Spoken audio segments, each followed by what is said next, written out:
Bonsoir à tous, soyez les bienvenus dans C'est dans l'air. Eh bien, les duos sont constitués, les grands discours approchent, la campagne électorale américaine est toujours aussi passionnante et dans un contexte totalement inédit. Hier, Joe Biden a donc choisi sa colistière. Elle s'appelle Kamala Harris, sénatrice de Californie. Elle a 55 ans, origine jamaïcaine et indienne. Elle serait la première femme vice-présidente, première noire également, si Biden était élu. C'est une femme méchante, horrible et irrespectueuse, répond le camp Trump. Le président sortant reste à la traîne dans les sondages. Il traîne ses boulets également, au premier rang desquels sa gestion du Covid. Le cap des 5 millions de malades aux États-Unis a été franchi ces derniers jours. Plus d'1 million de malades en une quinzaine de jours. Le chômage reste à un niveau élevé. L'effet de la mort de George Floyd n'est pas retombé. Alors quelle carte Trump, ce diable d'homme, a-t-il encore en main ? Élection américaine, Trump peut-il encore s'en sortir ? C'est le titre de notre émission ce soir. Nous attendrons vos questions, SMS, Internet, réseaux sociaux. Pour y répondre, 5 invités. François Clémenceau, vous êtes rédacteur en chef de l'actualité internationale au Journal du Dimanche. Marie-Cécile Nave, directrice de recherche à l'IRIS, l'Institut de Relations internationales et stratégiques, spécialiste des États-Unis. Parmi vos ouvrages, il y a Géopolitique des États-Unis. C'est aux éditions Erol. Laurie Kenton, maître de conférence à l'Université de Versailles-Saint-Quentin. Vous avez notamment écrit La fin du rêve américain chez Odile Jacob et vous publiez une chronique mensuelle sur la politique américaine dans le magazine Rolling Stone. Elsa Conessa, rédactrice en chef aux Échos, ancienne correspondante aux États-Unis. Et puis en duplex de Washington avec nous, Célia Belin, chercheuse invitée à la Brookings Institution et auteure de ce livre « Des démocrates en Amérique, l'heure des choix face à Donald Trump ». C'est chez Fayard, Fondation Jean Jaurès. François Clémenceau, comment analysez-vous le choix de Kamala Harris comme colistière de Joe Biden ? Je dirais que c'est un choix raisonnable. Ce n'est pas forcément le choix du cœur, mais c'est pour Joe Biden la possibilité, j'allais dire, de mobiliser son camp. Je crois que le calcul qui était le sien était de se dire, est-ce que je prends quelqu'un qui va aller séduire les électeurs républicains déçus par Trump, ou est-ce que je prends quelqu'un qui va remobiliser le camp démocrate pour avoir le maximum de mobilisation et de voix dans les urnes le 3 novembre. Et c'est vrai qu'avec Kamala Harris, il a justement cette possibilité-là, parce que même si elle n'est pas d'un État du Midwest, qui aurait été évidemment une tentation facile pour les électeurs de cette région, c'est une Californienne qui est un fief démocrate depuis des décennies, mais elle a un profil de centre-droit qui rassure une partie du centre du Parti démocrate. Et en même temps, du centre, oui, c'est-à-dire, c'est pas... Si vous voulez, parmi les autres candidates à la vice-présidence, dont la liste était connue, il y avait un certain nombre de profils beaucoup plus progressistes ou radicaux, comme on dirait aux États-Unis, notamment Elizabeth Warren, par exemple.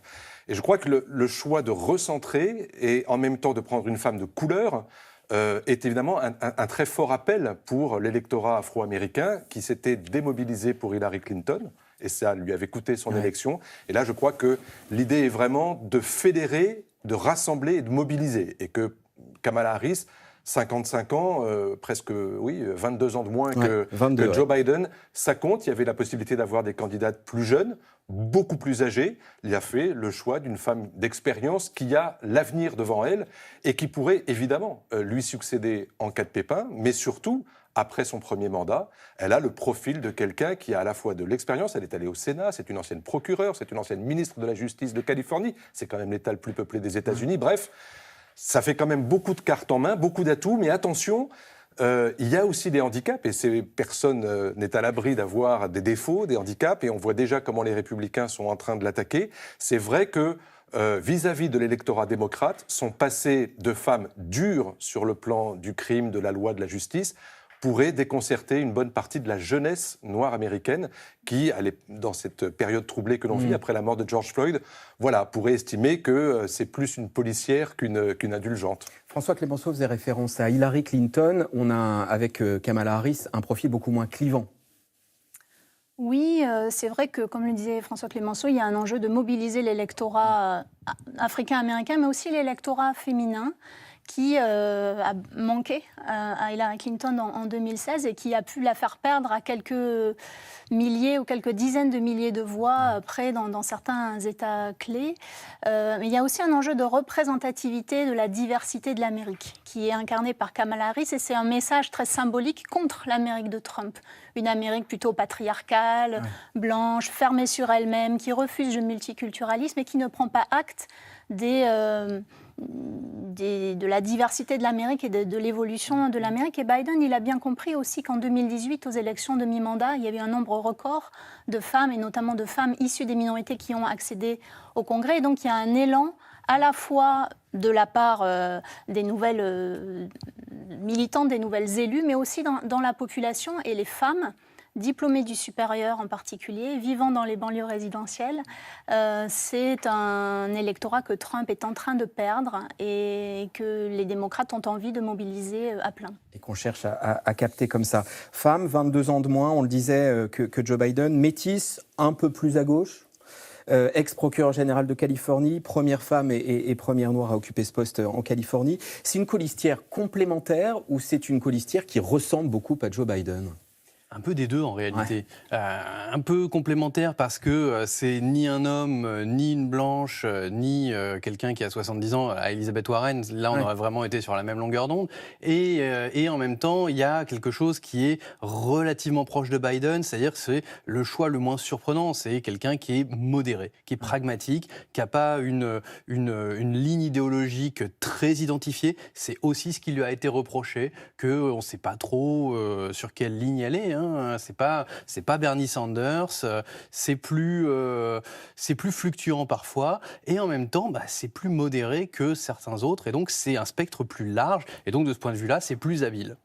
Elle lui apporte quoi ? Qu'est-ce qu'elle apporte à Joe Biden, Kamala Harris ? Alors, on a parlé de l'électorat féminin, qu'est-ce qu'elle lui apporte d'autre ? Il me semble que, clairement, sa couleur de peau. Enfin, je veux dire, il faut dire les choses comme elles sont. Moi, je trouve qu'elle est quand même assez marquée politiquement. Elle est clairement pas dans la mouvance de la nouvelle gauche AOC, Alexandria Ocasio-Cortez, Bernie Sanders. Ou Bernie Sanders, mais elle est quand même effectivement un peu plus dure sur les sujets de sécurité. Elle est contre le démantèlement des géants de la tech, par exemple, ce qui n'est pas une position, une position facile en ce moment. Donc, ce qui est frappant, c'est qu'il l'a choisi pour séduire un électorat qui a effectivement fait défaut à Hillary Clinton il y a 4 ans et qui avait permis la victoire d'Obama en 2008 et en 2012. La question c'est est-ce que les minorités vont aller voter ? C'était le pari qu'avait fait Hillary Clinton il y a 4 ans, et en fait les minorités ne se sont pas déplacées. Est-ce que les Afro-Américains vont considérer qu'elle est l'une des leurs ? C'est pas non plus évident parce qu'elle est indienne et jamaïcaine. Absolument, donc elle joue beaucoup sur cette carte-là, le passing, etc. Soi-disant, quand elle était enfant, elle a bénéficié des mesures pour sortir les enfants des banlieues noires pour les amener vers les écoles blanches, mais son père était prof à Stanford quand même. Donc, je ne suis pas certain que ce discours séduise complètement l'électorat afro-américain des Black Lives Matter. Célia Belin, vu de Washington, ça suscite, ce choix-là, un enthousiasme au-delà des militants démocrates. C'est un moment important de la campagne ? Alors, je pense qu'il ne faut pas se tromper et mélanger la petite histoire et la grande histoire. Et la petite histoire, c'est qu'en effet, Joe Biden n'a pas fait le choix d'une candidate telle que Elizabeth Warren, qui serait davantage progressiste, qui serait le reflet des évolutions des démocrates sur les questions de société, les questions économiques.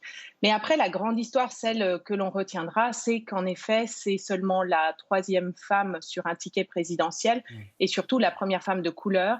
Première femme de couleur métisse, non seulement noire, mais métisse, de parents immigrés. Et c'est également la première californienne. En fait, les démocrates n'ont jamais mis de Californiens sur le ticket présidentiel. Et elle reflète donc, comme l'a dit Marie-Cécile Nave, vraiment l'Amérique d'aujourd'hui. Mais plus généralement, ce choix a ému profondément les Noirs américains et en particulier les Noires américaines, dont on sait qu'elles constituent vraiment le cœur de l'électorat démocrate. On sait que c'est elles qui votent dans des pourcentages les plus élevés pour les démocrates. C'est vraiment cet électorat qu'il faut savoir mobiliser. Et on parlait à l'instant, François Clemenceau le disait, c'est un choix raisonnable. Oui, peut-être pour ce qui est de la politique économique, mais c'est vraiment surprenant que ce soit un choix raisonnable alors qu'il s'agit de mettre une femme noire sur le ticket présidentiel. Donc on voit que l'Amérique a profondément évolué, qu'elle est probablement prête pour une femme noire vice-présidente et peut-être un jour présidente. Il y a quelques années, on n'aurait pas dit que c'était un choix raisonnable. Et ça, c'est parce que, en fait, le courage de Joe Biden dans ce choix-là, c'est d'avoir dit qu'il allait finalement écrire la grande histoire parce qu'il se sentait en sympathie en proximité avec Kamala Harris, parce qu'il considère en effet que peut-être une Elizabeth Warren était un risque économique, social, de caricature de la part de Fox News trop important et qui n'a pas voulu le prendre, mais aussi parce que, il l'a dit, il est un président de transition qui souhaite transmettre aux futures générations un avenir, donc enlever ce parcours construit, nationaliste, protectionniste, construit par Donald Trump, et transmettre aux nouvelles générations un avenir différent, un avenir plus en reflet de la société américaine. Et par le choix de Kamala Harris, c'est ça que Joe Biden a démontré. Et je pense que sur le long terme, on se souviendra profondément de ce choix pour son courage et son potentiel de transformation. Et on voit à l'instant là, cette une de journal Yes We Can, allusion évidemment au Yes We Can des années Obama. Joe Biden avait promis de choisir une femme comme colistière. Son choix s'est donc porté sur l'ex-procureur général de Californie, Kamala Harris. Et le slogan côté démocrate, c'est « Rassembler l'Amérique ». Émilien David et Christophe Roquet.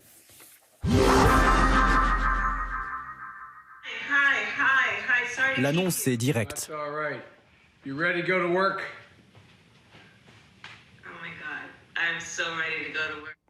Au bout de la ligne, Kamala Harris réalise.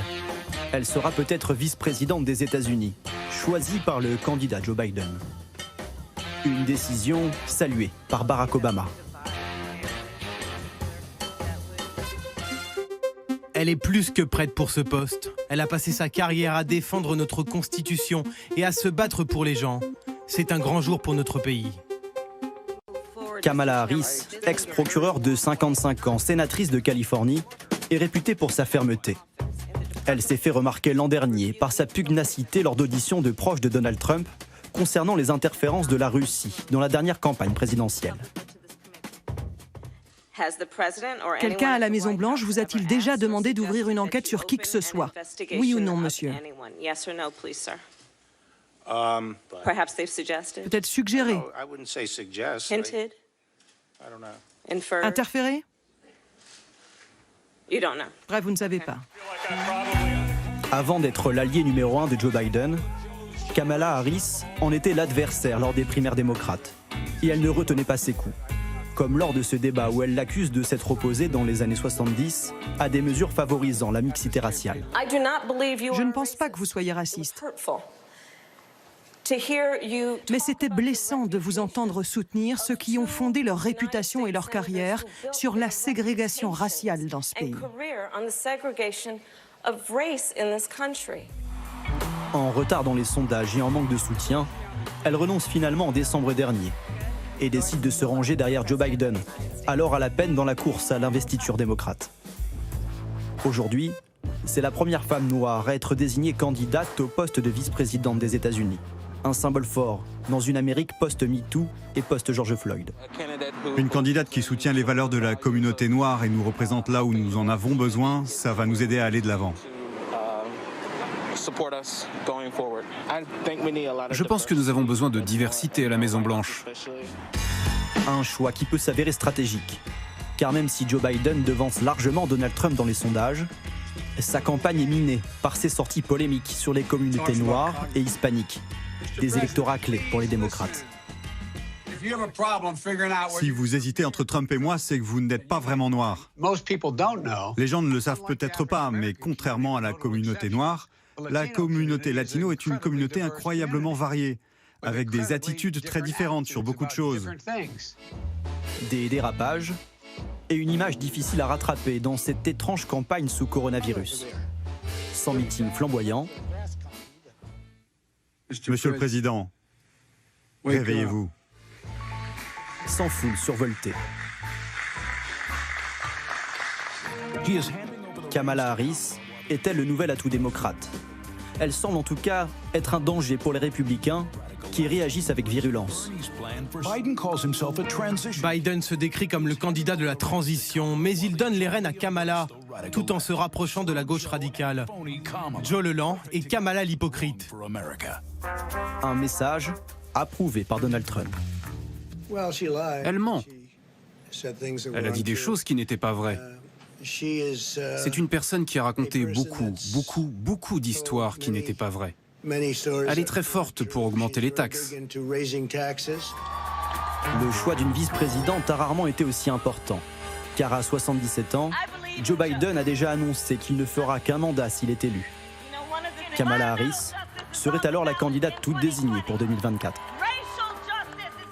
Et on revient sur les noms d'oiseaux dans un instant. D'abord, Laurie Kenton, question institutionnelle quasiment. Quel est le rôle d'une vice-présidente ou d'un vice-président et quel est son poids? Est-ce que ce n'est qu'un suppléant ou qu'une suppléante, nous demande Éric de Paris? Alors, le premier rôle, c'est de jouer le rôle du président s'il n'y a plus de président. Hein, qu'il y ait une destitution, un décès, une incapacité, etc. Ça, c'est quand même c'est celui qui joue le jeu, qui devient numéro 1 après être numéro 2. Après, la plupart du temps, ça se passe quand même bien. Hein, donc, le rôle au quotidien du vice-président, c'est un rôle de complément, c'est-à-dire de représentation du président quand le président y va pas, de conseiller au quotidien. Et Biden a eu ce rôle avec Obama, donc il connaît particulièrement ce fonctionnement-là. Donc il y a une complémentarité des différents rôles. Et puis ça dépend de l'attelage, ça dépend des personnalités. Donc il va y avoir le vice-président Pence par rapport à Trump, c'est pas forcément la même relation que Biden avec Obama ou Gore avec Clinton. Donc l'attelage et pas forcément la fusion, mais la relation entre les deux, la symbiose, n'est pas forcément la même. Et là, ce que Biden cherchait, c'est quelqu'un avec qui il pourrait avoir une relation de confiance, une relation professionnelle assez proche, et donc quelque chose d'un peu productif. Biden ou Obama, qui est-ce qui a avancé ce nom? On peut lire ici ou là que c'est le choix de Barack Obama, Kamala Harris. C'est une proche d'Obama depuis longtemps, même si elle est élue au Sénat que depuis 2016. Elle a été élue le même jour que Trump. Je pense que c'est sûrement une réflexion collective. C'est sûrement une réflexion collective. Il y a eu des arbitrages avec des rapports de force dans le camp démocrate qui finalement ont choisi la candidate la plus attendue, la moins inattendue. Mais je voulais compléter sur le rôle du vice-président. Ouais. Le vice-président ou la vice-présidente, c'est aussi le président du Sénat. Et donc, c'est certes un rôle surtout procédural, c'est-à-dire que ce n'est pas quelqu'un qui va intervenir dans les débats, mais sa voix peut compter comme étant déterminante en cas d'égalité, en cas de blocage. Il faut qu'il y ait une parfaite égalité, évidemment, des voix démocrates et républicaines, mais ça peut jouer pour des lois et pour des nominations, la confirmation de nominations importantes. Femme méchante, horrible, irrespectueuse, je devrais ajouter, François Clémenceau, hypocrite, parce qu'il y a une publicité électorale qui tourne. Pourquoi il cogne si fort ? Parce que c'est Trump, et puis parce que c'est sa façon de faire, c'est un boxeur, c'est quelqu'un qui ne lâche qui lâche ses coups sans se retenir vraiment. Mais ce qui me frappe, c'est justement la diversité des attaques. Autrement dit, plus vous multipliez les angles d'attaque, plus ils ont des chances de s'annuler les uns les autres. Parce qu'on l'accuse, si j'ai bien compris, à la fois d'être radical progressiste, mais en même temps, on la soupçonne aussi d'hypocrisie, comme si on ne savait pas qui elle était vraiment.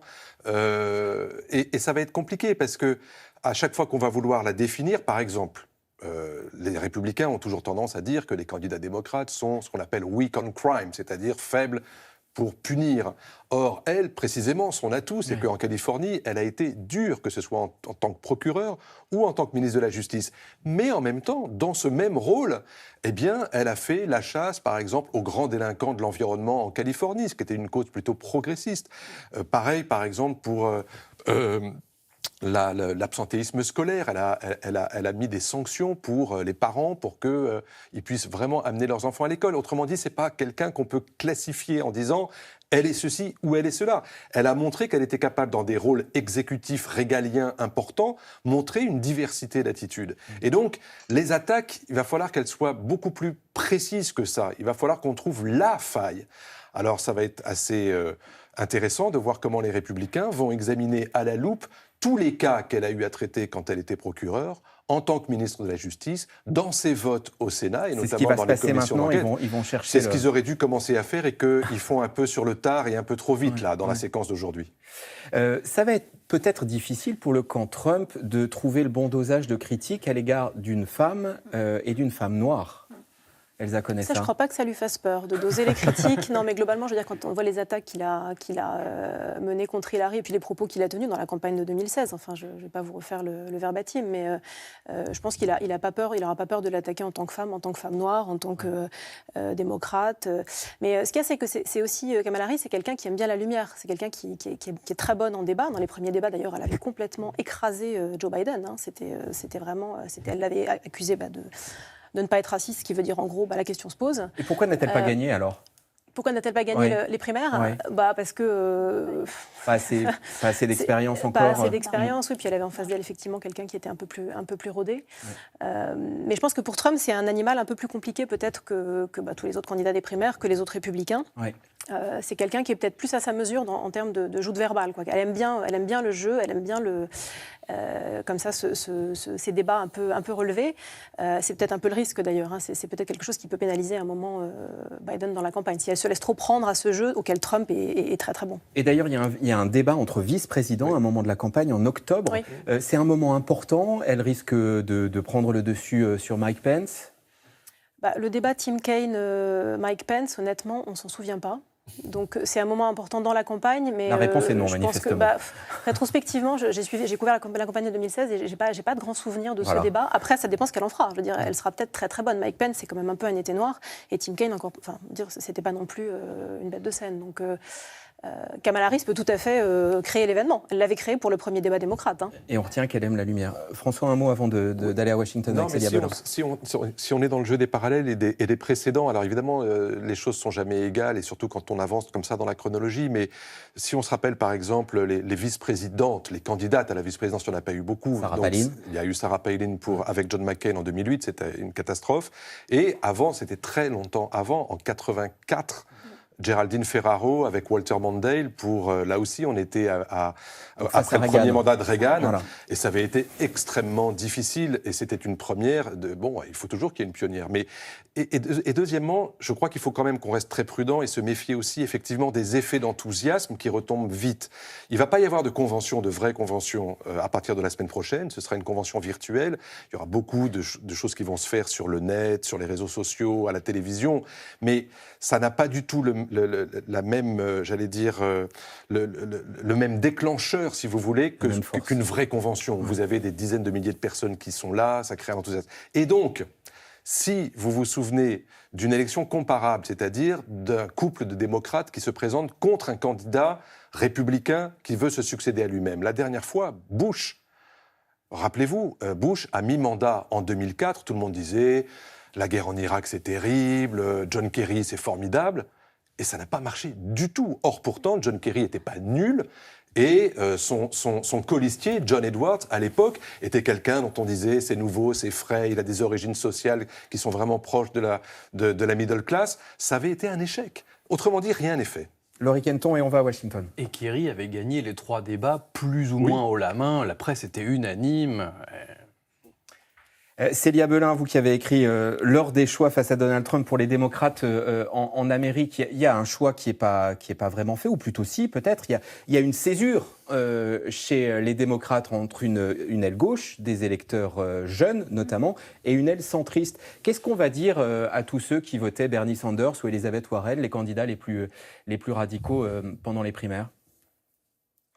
Alors cette césure est bien réelle et elle est là depuis des années. Elle s'est incarnée dans la candidature de Bernie Sanders en 2015 et 2016. Et à cette époque, le sentiment était que le leadership démocrate n'était pas à l'écoute de l'aile gauche du Parti démocrate et avait poursuivi ses politiques centristes, ses politiques de tentative d'accommodement des républicains. Et ça a beaucoup pénalisé Hillary Clinton en 2016, puisqu'on sait qu'une partie des électeurs de Bernie Sanders pendant les primaires ne se sont pas déplacés pour elle. Je pense qu'on est dans une configuration complètement différente. D'abord, le leadership démocrate sait qu'il a besoin de son aile progressiste. En 2018, aux élections de mi-mandat, il y avait déjà eu une vague progressiste qui a aidé non pas à faire la majorité démocrate, puisque ce sont les élus centristes qui ont pris des circonscriptions républicaines qui font la majorité, mais c'est elle qui apporte l'enthousiasme, qui fait sortir les minorités, sortir les jeunes à travers les mouvements, non seulement les manifestations antiracistes, mais les mouvements sur l'action climatique, les mouvements contre les armes à feu. Donc il y a des causes derrière cette mobilisation de la jeunesse, de la diversité. Et ça, le leadership démocrate maintenant l'a compris, le prend en compte. Et ce n'est pas parce que le choix finalement s'est porté sur Joe Biden, qui encore une fois veut être une figure de transition et là, qui a choisi Kamala Harris, qui n'est pas la plus évidente comme leader progressiste, que derrière, ce n'est pas tout un mouvement de rassemblement entre modérés et progressistes qui va à l'attaque contre Donald Trump. Je pense qu'on ne verra pas, en fait, de mobilisation progressiste anti-Kamala Harris, anti-Joe Biden. On ne verra pas d'appel à voter, d'appel à s'abstenir. Il y a vraiment une prise en compte de l'enjeu. Et cette année, l'enjeu, c'est absolument de redresser la barre, de sortir l'Amérique de cette folie trumpiste qui s'est incarnée non seulement dans l'échec fondamental du gouvernement fédéral à la gestion du coronavirus, dans la crise économique profonde que traversent les États-Unis et également la crise sociale avec des problématiques de racisme structurel que ce gouvernement ne traite absolument pas. Et donc je pense qu'il y a un seul défaut à ce ticket présidentiel réellement, c'est d'avoir un peu négligé les questions de politique économique et de politique sociale qui se seraient trouvées incarnées dans le choix d'Elizabeth Warren.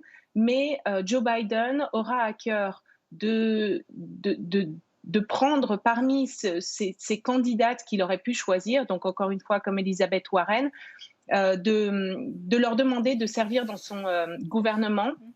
On ne le sait pas en particulier pour Elizabeth Warren, mais on sait qu'il a demandé à plusieurs d'entre elles de venir le rejoindre dans ce combat. Et il a mis en place une plateforme politique qui fait l'union avec les militants de Bernie Sanders, qui fait l'union avec les militants de Alexandria Ocasio-Cortez. Donc, on n'est vraiment pas dans la situation de 2016. On est dans une situation d'union nationale qui va essayer de reprendre la Maison-Blanche. Et rassembler les démocrates. François Clémenceau, je voudrais que vous commentiez quand même ces images qu'on a vues dans le reportage. Ce Joe Biden seul derrière son bureau, seul devant un grand écran, un peu lent. C'est pas enthousiasmant tout ça, ni pour la campagne, ni le candidat lui-même, honnêtement. C'est vrai, c'est très juste. Mais en même temps, regardez l'image qu'il y a en face. C'est celle d'un président qui est omniprésent, qui essaye d'avoir toutes les caméras du monde braquées sur son pupitre. C'est celle d'un homme qui prend des décisions qui sont extrêmement controversées, et pas uniquement depuis la semaine dernière, depuis 3 ans et demi maintenant. Et donc le contraste se fait sur quelqu'un qui est certes peut-être un peu lent, un peu, pas extraordinairement charismatique, mais qui est sage, qui ne prend pas ses décisions à la légère.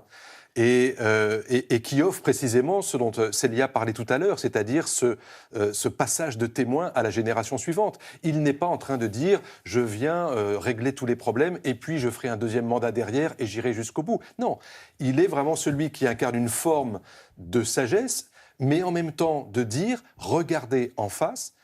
Est-ce que vous êtes prêt à 4 années de plus sur ce même rythme, avec ce même personnage, ou est-ce qu'il n'est pas temps de restaurer une partie de crédibilité et, j'allais dire, il a utilisé le mot plusieurs fois, d'éthique, de morale à la tête des États-Unis. Ce qui a choqué beaucoup de gens, c'est le comportement de Donald Trump, pas forcément sa politique, c'est son comportement. Et donc là, je crois qu'il incarne une vraie différence. Après, la campagne est ce qu'elle est. Je pense que s'il n'y avait pas eu cet épisode du coronavirus qui oblige chacun, et lui en particulier, à rester chez lui, je pense que la campagne aurait pris un tour très très différent.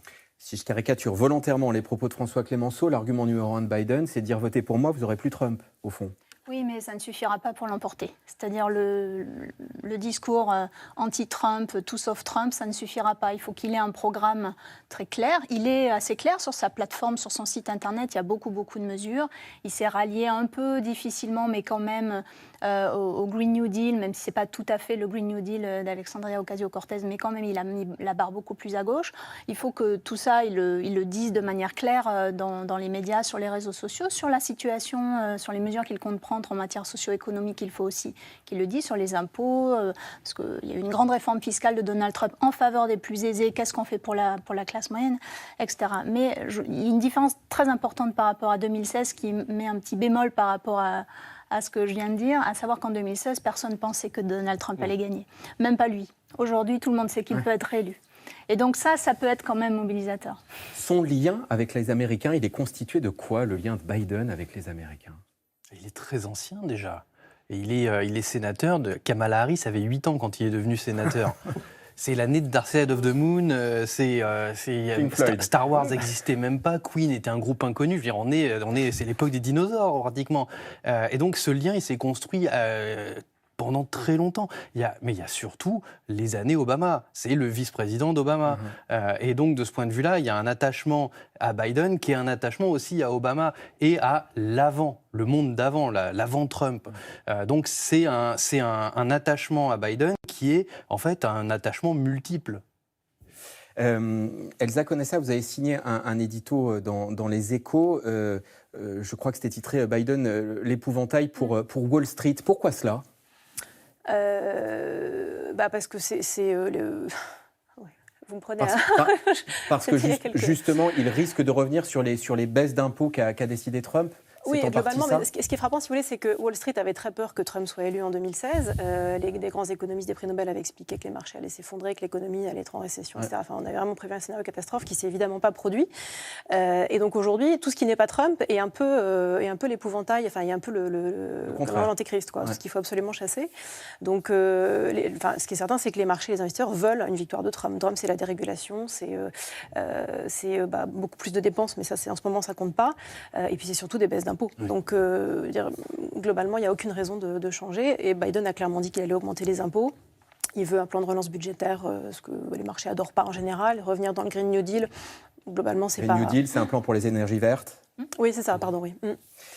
En tout cas, c'est peu dire que face à lui, Biden a un adversaire plein d'égratignures. Celui qui avait gagné en 2016 dans les tout derniers jours. Peut-il surmonter les crises économiques, sanitaires et gagner le vote dans une Amérique particulièrement divisée ? Dernière nouvelle de la campagne Trump avec Aubry Perrault et Michel Bouilly. Donald Trump, piqué au vif. Hier, Vladimir Poutine a annoncé détenir un vaccin contre le coronavirus. Quelques heures plus tard, le président américain convoque la presse. Les États-Unis restent dans la course. Ce soir, je suis heureux d'annoncer que nous avons conclu un accord avec le laboratoire Moderna pour la fabrication et la livraison de 100 millions de doses de leur vaccin candidat contre le coronavirus. On s'en sort très bien sur les vaccins.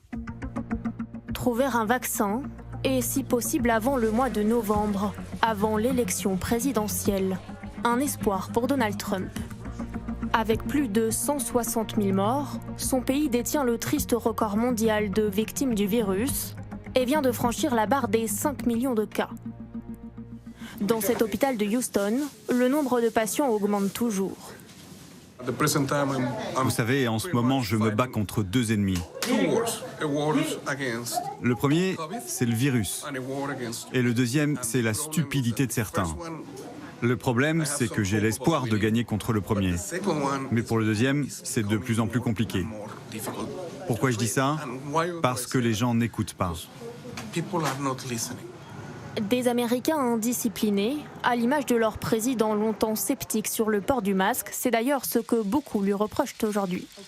Je pense que porter un masque quand j'accueille des présidents, des premiers ministres, des dictateurs, des rois et des reines, je ne sais pas, ça semble bizarre. Conséquence, une cote de popularité en baisse. Le candidat accuse toujours 8 points de retard dans les sondages face à son adversaire démocrate Joe Biden et pourrait même perdre certains États qu'il avait fait gagner en 2016. Pour inverser la tendance, Donald Trump ne peut pas non plus compter sur son argument fétiche, l'économie. Le pays enregistre une chute historique de son PIB, moins 32,9%.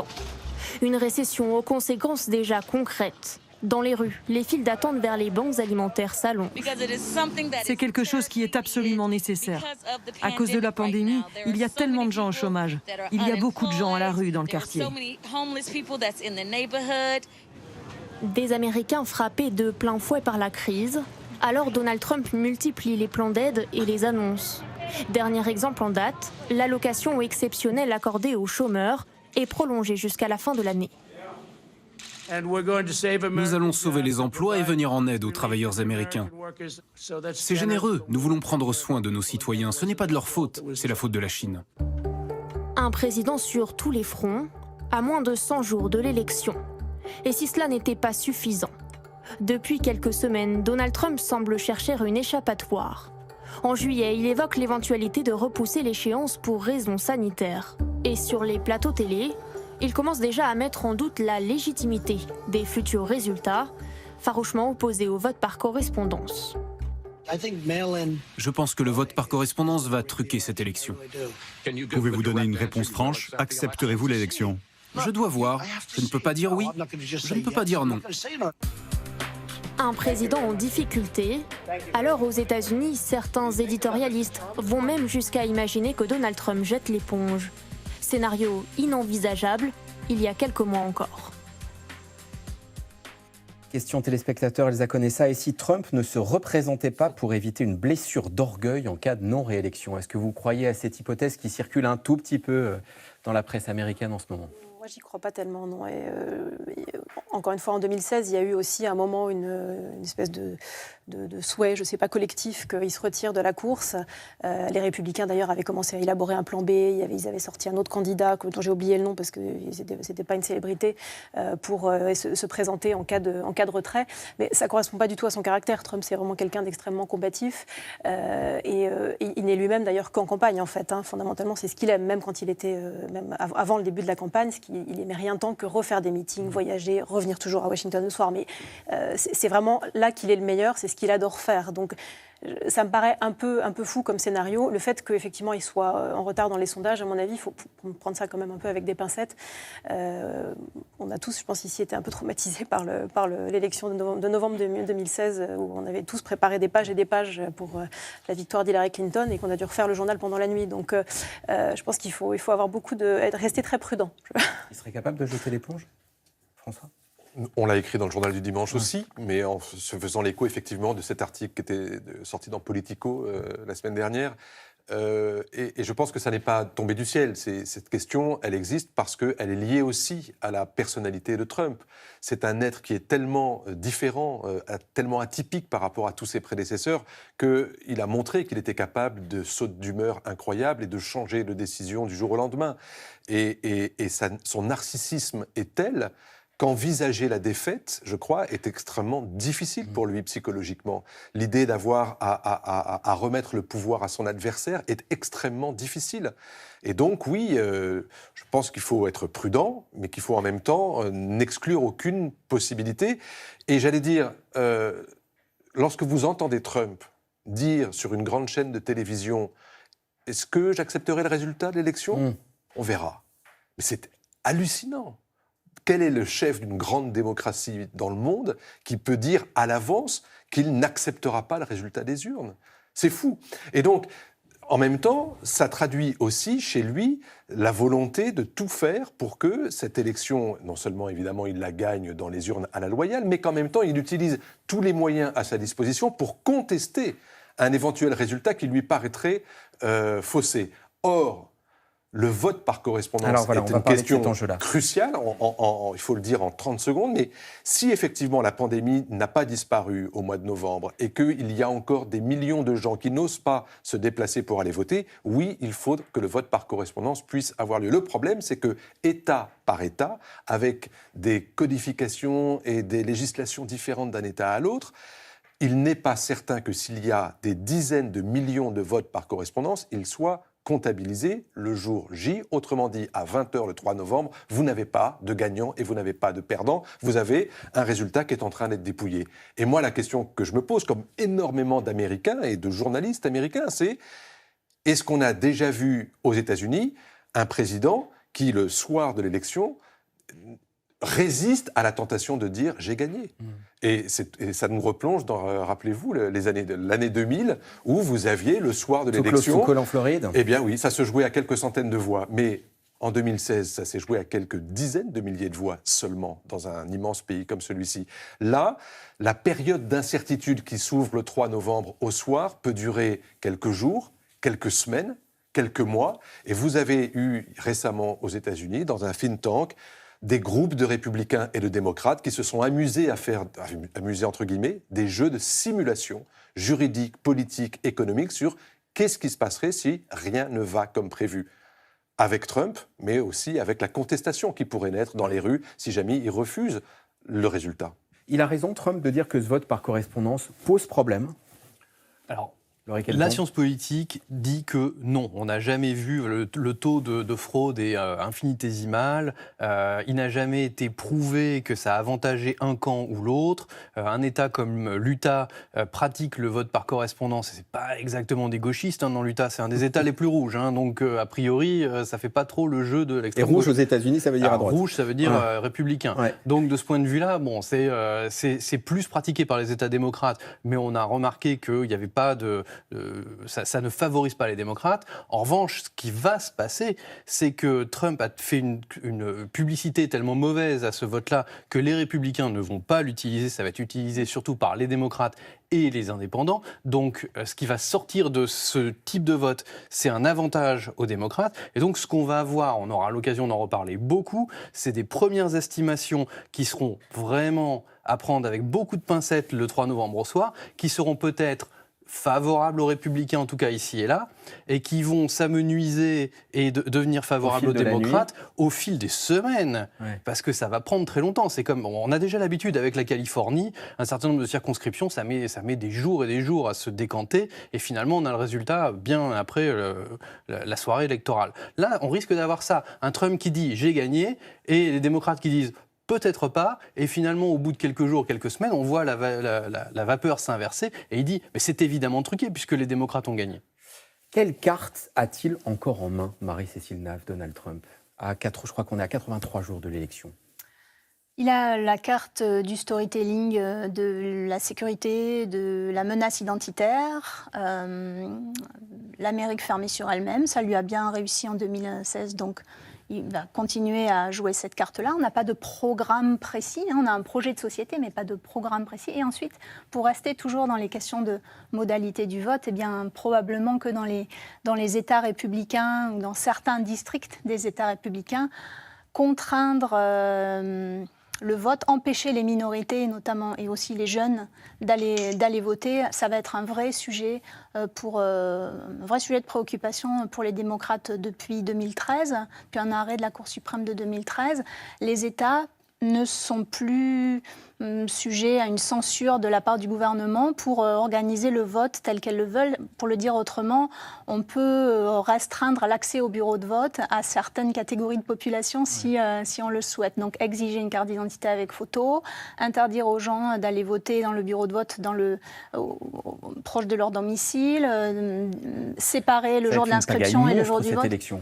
Oui, mais ça va viser très certainement des électorats qui sont anti-Trump, notamment les Noirs, les Hispaniques, les jeunes, district par district, dans un découpage électoral qui est lui-même très partisan aux États-Unis. Laurie Kenton ? Il va y avoir, on l'a déjà vu là, cette année, des disparités géographiques très importantes. Et on l'a vu en Géorgie, où début juin, la primaire a été absolument apocalyptique. Les machines ne marchaient pas, elles étaient livrées le matin même, il n'y avait pas les techniciens. Alors, moi, c'était le chaos total. Et là, le deuxième tour, si on veut, là où il y avait un deuxième tour qui était mardi dernier, enfin hier ou avant-hier, ça s'est plutôt bien passé.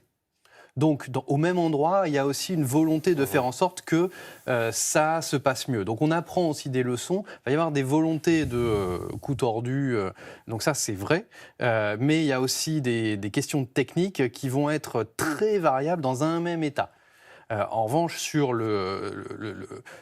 ce qui pourrait se passer, on a vu en 2018, avec la caravane de migrants qui remontait, là, comme dans un film de zombies, progressivement. Le long de l'Amérique centrale. Et puis finalement, les démocrates ont gagné quand même. Il y a aussi une usure des coups de Trump, du genre « Ah, c'est la Chine, les migrants, etc. » Ça a marché un peu, là, on a un peu l'habitude, quoi. Donc je ne suis pas sûr que ça prenne autant. L'un des plus gros budgets de campagne pour les deux camps, d'ailleurs, au-delà le premier, c'est évidemment les dépenses de publicité politique à la télévision. Le deuxième Ils ont des ou le troisième, d'ailleurs, les deux camps, déjà ou pas ? Pas encore. Build back better. Alors, oui, bien entendu, mais... J'ai pas entendu. Build back better. Ce qu'on peut traduire par ? Reconstruire mieux.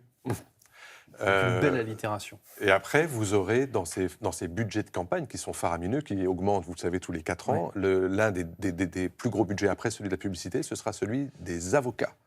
Des avocats qui iront se battre dès le 4 novembre devant les tribunaux locaux, devant les tribunaux fédéraux et peut-être devant la Cour suprême pour aller arracher la victoire.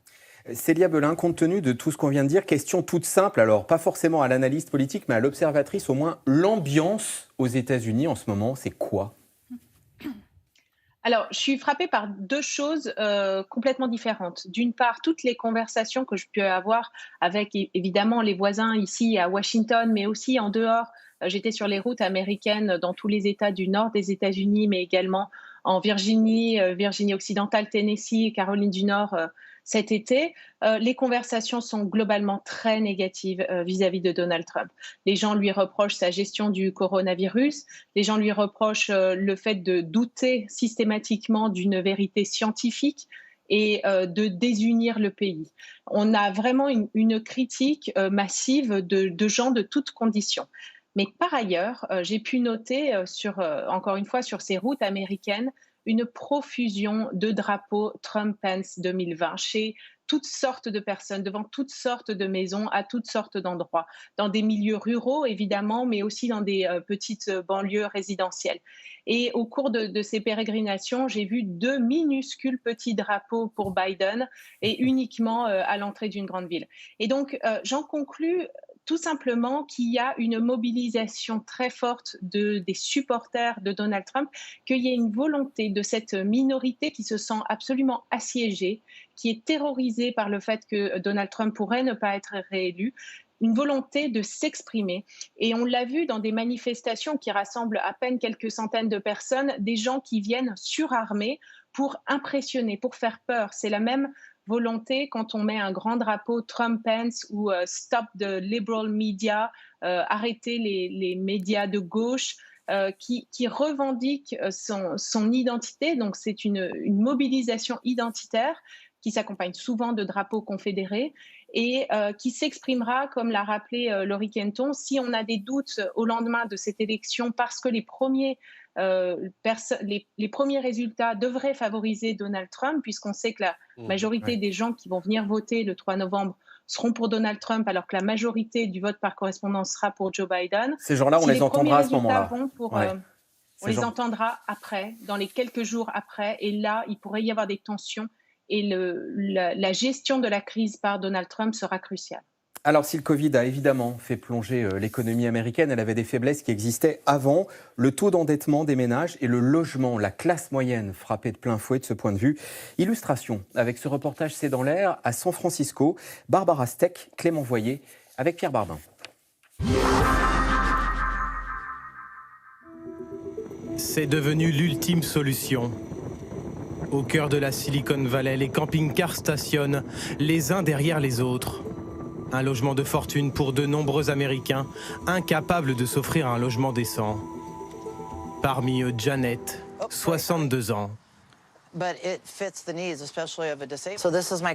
là, vous voyez, c'est mon lit.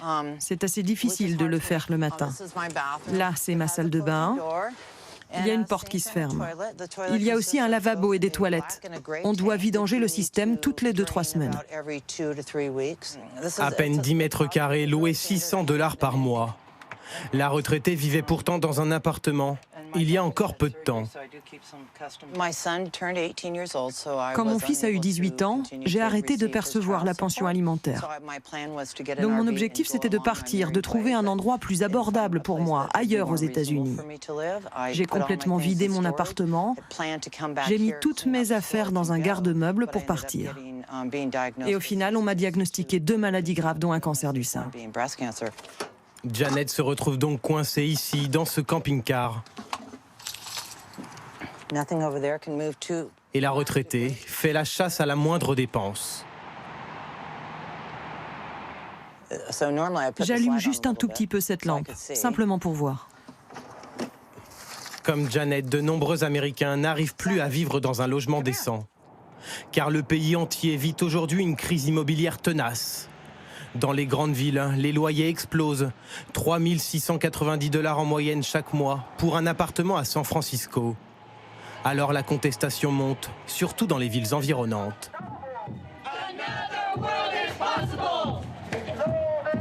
Parmi ces manifestants, ce jeune Américain de 22 ans vit dans un garage, faute de mieux. Tout juste diplômé, il sait que des solutions existent. Regardez dans les grandes rues, dans le centre-ville de Berkeley. Il y a des bâtiments vides partout. Il n'y a personne dedans. Ils ne servent à rien. Et nous, on connaît une grave crise immobilière. On a besoin des politiques. C'est pour ça qu'on manifeste. C'est leur problème, faire en sorte que tout le monde ait un logement. Il y a des milliers de sans-abri à Berkeley, on ne peut pas l'ignorer. Des logements vides, des loyers trop chers. Pour ces jeunes Américains, louer un appartement est aujourd'hui utopique. Heureusement, moi j'ai pu retourner chez mes parents.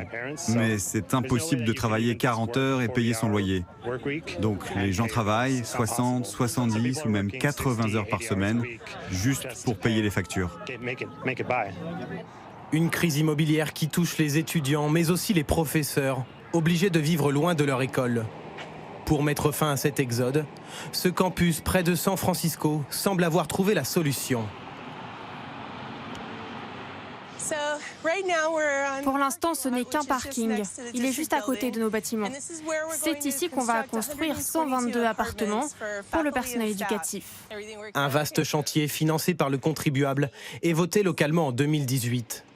Tous ces appartements auront un loyer au rabais, moins 50% par rapport à celui du marché. Et pour le personnel, c'est un gain de temps quotidien bénéfique. Aujourd'hui, on a des professeurs qui habitent à plus de 2 heures d'ici.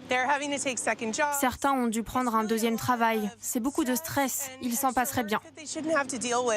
Nous, on veut que notre personnel se consacre uniquement à nos étudiants. À la crise immobilière s'ajoute la crise sanitaire. Incapables de payer leur loyer, près de 40 millions d'Américains pourraient perdre leur logement d'ici à la fin de l'année. Voilà, reportage tourné avant la crise du Covid, c'est facile de le voir. Les gens n'ont pas de masque. On se souvient que la crise de 2008 était partie sur des questions de prêt immobilier. Est-ce qu'on en est là? On est au bord d'une nouvelle crise à propos de l'immobilier et du logement aux États-Unis? Non, mais ce qui est intéressant avec la crise du Covid, c'est que justement, contrairement à la crise des subprimes en 2008, qui concernait les propriétaires, ceux qui avaient beaucoup trop emprunté, ou en tout cas à des taux absolument impossibles à rembourser, c'était la crise des propriétaires, des petits propriétaires. Là, vous êtes devant la crise des locataires, c'est-à-dire tous ces gens qui sont en ville, qui ont vu leurs revenus baisser ou carrément leur salaire impayé et qui aujourd'hui n'ont plus de quoi payer leur loyer. Et donc, soit ils sont mis dehors, soit les villes ont un programme social qui leur permet de tenir, de faire la rallonge qui leur permet de tenir. Mais vous avez cité le chiffre tout à l'heure du chômage aux États-Unis, vous avez énormément de gens qui, malgré la prime de perte d'emploi, si vous voulez, qui a été versée par le gouvernement fédéral et qui va probablement prolonger mais diminuer, eh bien, ils n'ont plus de quoi payer. Donc, comment on fait? Et donc, vous avez des gens, ce ne sont pas des pauvres, ce sont des gens qui ont un salaire, qui sont dans la classe moyenne, qui gagnent 3 à 4 000 $ par mois, parfois plus, mais qui n'ont plus de quoi payer le loyer parce que non seulement le loyer est cher, mais en plus, quand vos revenus baissent, vous ne pouvez plus payer. Et donc, cette crise-là, elle se surrajoute à la crise de la classe moyenne dont les revenus ont soit, dans le meilleur des cas, augmenté très légèrement, ce qui était le cas à la fin du deuxième mandat d'Obama, soit stagné sous l'ère Trump. Les revenus de la classe supérieure ont largement augmenté, mais ceux de la classe moyenne ont stagné, voire baissé.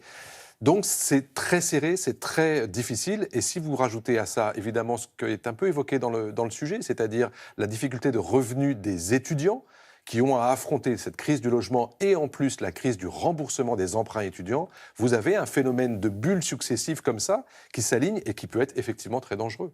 Elsa Conessa, une caractéristique de l'économie américaine, cela dit, c'est qu'elle peut repartir aussi vite qu'elle s'enfonce. C'est vrai aussi du logement d'ailleurs. On voit des gens, comme vous le disiez, c'est une crise de locataires en fait. L'exemple des grandes villes est frappant, mais les Américains sont des gens très mobiles. Donc ils déménagent très vite quand ils perdent leur emploi et puis ils reviennent aussi très vite. De même que le marché du travail américain détruit énormément d'emplois très rapidement, très brutalement et se remet à en recréer. En fait, l'économie américaine, elle recrée des emplois depuis le mois de mai, ce qui n'est pas le cas en Europe.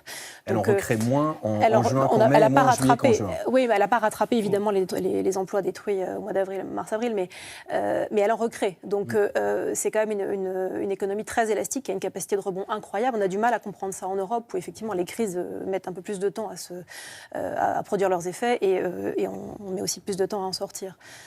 Il y a des négociations entre démocrates et républicains en ce moment pour un plan de soutien à l'économie. Ils n'arrivent pas à se mettre d'accord. Trump a signé des décrets pour pousser les choses. Quelles mesures prend-il et est-ce que ça peut avoir une influence sur l'élection américaine, les mesures économiques qui sont prises en ce moment? Alors, Trump a pris un décret. Il a signé 3 mémorandums qui ne sont absolument pas contraignants. C'est ça qu'il faut voir. C'est que lui, ce qu'il dit... C'est de la communication. Il dit qu'il a pris des décisions parce que le vilain Congrès est incapable de... Donc lui, il fait. Alors déjà, c'est inconstitutionnel. C'est un président qui ne connaît pas sa constitution. Il n'a pas le droit de faire ce qu'il dit qu'il fait. En plus, il ne le fait pas vraiment, puisque ce qu'il fait, ce n'est pas contraignant. Donc, mais ça, les gens qui l'écoutent, de toute façon, soit ils boivent ses paroles et ils pensent que c'est le sauveur du monde, et donc de toute façon, ils vont voter pour lui, c'est pas un vote gagné, soit de toute façon, ils le détestent et ils vont même pas faire attention de savoir si c'est légal ou pas, ils le détestent et ils voteront pour Biden. Donc ça va pas changer grand-chose, peut-être à la marge, ils voient qu'au moins, il se bat, ils font pas trop attention aux détails, c'est ça l'impression principale qu'ils donnent, c'est il se bat pour les Américains, mais en face, voilà, il y a Kamala Harris qui se bat pour the little guy, pour le petit gars du Midwest. Donc finalement, cette espèce de communication, elle va dans le même sens et ce sera celui qui sera le plus convaincant, et pas forcément le plus réaliste, en fait, le plus dans les clous. Mais ce qu'il dit n'a absolument aucune incidence sur la réalité. Sur la réalité. Nous repassons à vos questions. Marie-Cécile Nave, que pourrait faire Joe Biden pour redresser l'Amérique que lui laisserait Trump? Alors j'ai retenu le Green New Deal, j'ai retenu qu'il veut augmenter les impôts. Quoi d'autre? Vaste question. Je crois que ça va beaucoup se jouer sur le style de leadership et la crédibilité aussi des États-Unis à l'international, certes auprès des marchés financiers, mais aussi auprès des grandes entreprises et auprès des gens qui investissent d'une manière générale aux États-Unis. Et donc, il y a des choses qui vont se passer du côté de la loi, évidemment, du côté de certaines mesures, du côté de certains décrets, executive orders. Ça va dépendre aussi de qui gagne le Congrès. Est-ce qu'au Congrès, la Chambre des représentants va rester démocrate? Ça semble bien engagé. Est-ce que le Sénat va passer côté démocrate? Ça semble beaucoup plus dur. Et à partir du moment où, dans une Amérique qui est extrêmement polarisée entre les démocrates et les républicains, où vous avez besoin d'accord au Congrès pour mettre en place des lois qui peuvent avoir une incidence très importante sur l'ensemble du pays, eh bien, c'est compliqué. Si le Sénat reste à droite avec un Joe Biden à la présidence, ils ne vont pas lui faire de cadeaux. Comment justifie-t-il les hausses d'impôts? Biden, comment justifie-t-il son programme de hausse d'impôts? Il le justifie par le fait que les très grandes entreprises et les très aisés ont été vraiment beaucoup gâtés par Trump. C'est d'ailleurs la principale raison pour laquelle les républicains l'ont suivi, malgré tout ce qu'ils pensaient de lui pendant les 4 ans. Et donc c'est une injustice sociale, dit-il, pour la petite classe moyenne, à laquelle Trump s'était adressé quand même pendant la campagne de 2016, et la promesse n'a pas été tenue. La classe moyenne américaine, elle ne s'estime pas victime de la politique fiscale de Trump. Elle n'a pas souffert des hausses d'impôts, des baisses d'impôts, pardon. Elle n'a pas été favorisée. Ça part du gâteau. Oui, mais en fait, tout son discours sur la réindustrialisation du pays, c'était vraiment destiné à la classe moyenne blanche, et ça, elle le suit comme un seul homme là-dessus, parce que les démocrates ne sont pas crédibles, en fait, sur ce sujet. Comme les promesses n'ont pas été tenues, elle est quand même un peu partagée. Et pardon, François Clémenceau, proposer des hausses d'impôts, c'est risqué en une élection présidentielle américaine? Quand vous promettez de taxer les plus riches, le 1%, mais pas uniquement le 1%, tous ceux qui gagnent plus de 400 000 $ par mois, c'est assez réconfortant pour la classe moyenne. Mais effectivement, Elsa a raison, cette classe moyenne qui n'a pas vu ses revenus augmenter depuis presque 20 ans maintenant, elle réclame sa part du gâteau, elle réclame sa part du rêve, elle réclame sa part de cette économie justement qui est si réactive et si capable de créer de l'emploi, de la prospérité. Elle réclame cette part-là. Elle ne l'a pas eue, elle a subi toutes les crises les unes après les autres et elle n'a jamais eu l'occasion véritablement de rebondir. La classe moyenne supérieure, oui. Les plus riches, oui. Les grandes entreprises, oui, avec ces déductions fiscales très très importantes.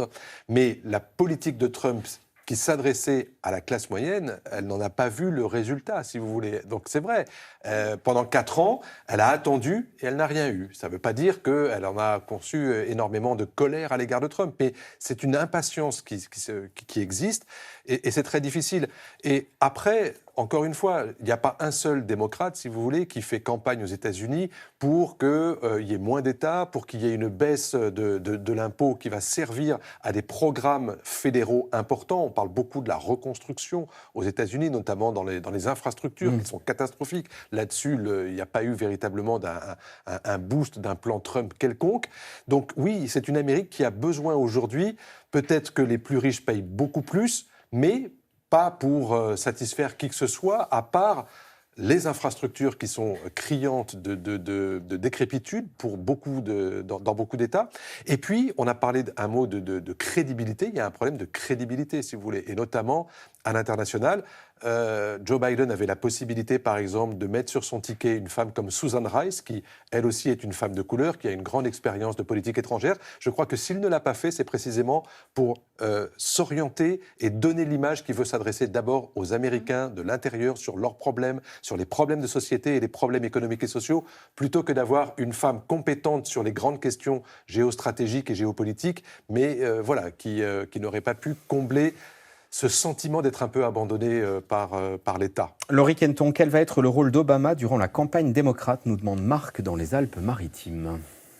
Obama est un petit peu en surplomb, c'est-à-dire qu'il est là sans être là. Il y a, disons, le spectre d'Obama qui plane toujours. Il ne faut pas qu'il soit trop présent parce que sinon il va un petit peu voler la vedette. Donc il faut qu'il laisse faire le numéro 1, c'est-à-dire Biden, la numéro 2, Harris, mais il est toujours là, c'est-à-dire qu'il y va de son petit tweet. Il y a une économie de la parole d'Obama qui est en contraste flagrant avec le déversoir ininterrompu de Trump. Là, on a vraiment une étude en contraste qui est absolument merveilleuse. Et la parcimonie de la parole d'Obama a une valeur, justement, là-dessus. Donc, il donne des messages. Parfois, quand il y a un peu de doute, il envoie un message d'approbation. Et donc, finalement, si Obama a dit c'est que c'est bien. Le fait qu'il ait appuyé tout de suite Kamala Harris, ça permet d'éviter que certains disent « Ah, mais Kamala Harris, elle est trop ceci, elle n'est pas assez cela ». Moi, je trouve Obama très présent sur les réseaux sociaux en particulier, et Michelle Obama aussi. Et en particulier, ils appellent au vote. Ils appellent les jeunes à aller voter en disant c'est bien de manifester dans la rue, de dire votre désaccord par rapport à cette Amérique, des violences policières, du racisme, du climat, etc. Mais il faut que vous alliez voter. Et plusieurs fois par semaine, il appelle à cette mobilisation électorale par des canaux qui s'adressent aux jeunes, donc Instagram en particulier, sa fondation Obama, et puis via son épouse qui, elle aussi, a ses propres réseaux. Et Michelle Obama sera la première à s'exprimer lundi prochain au démarrage de la convention de Milwaukee. Joe Biden, Célia Belin, est-il favorable à une couverture santé universelle pour les Américains ? Alors, Obama est... pardon, pas Obama, Joe Biden. C'est un lapsus révélateur puisque on dit que Joe Biden, bien sûr, s'inscrit dans la continuité de Barack Obama, en particulier sur la question de la couverture santé universelle, puisqu'il souhaite construire à partir de Obamacare, rétablir les différents aspects qui ont été affectés par les législations républicaines qui sont passées et qui ont notamment enlevé cette obligation des Américains de prendre une couverture santé. Et donc ça, il va le rétablir. Il va donc construire à partir d'Obamacare en espérant rétablir une universalité de cette couverture la plus large possible.